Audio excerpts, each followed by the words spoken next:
പ്രിയങ്ക ഗാന്ധിയും ഇന്നലെയുമായി കേരളത്തിലെത്തുകയും ഇന്നവർ 100 വീടുകൾ വയനാട്ടിൽ ഉരുൾപൊട്ടൽ വീട് നഷ്ടപ്പെട്ടവർക്ക് പ്രഖ്യാപിക്കുകയും ചെയ്തു.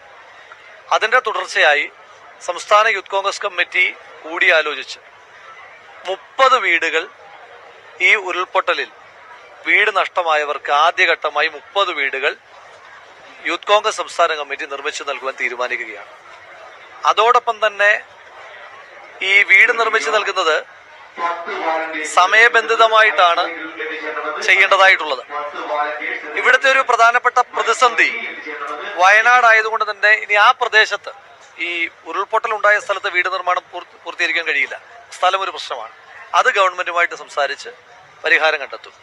അതുവരെ ഇവർക്കൊരു കാലതാമസം ഉണ്ടാകാൻ പാടില്ല. ഈ ക്യാമ്പുകളിൽ ഇവരിങ്ങനെ നിർത്തുവാൻ പാടില്ല എന്നുള്ള സർക്കാരിന്റെ തീരുമാനം വളരെ ശരിയാണ്. നമ്മൾ ആ തീരുമാനം ആദ്യം പ്രപ്പോസ് ചെയ്തത് കോൺഗ്രസ് ആണ്, പ്രതിപക്ഷമാണ്.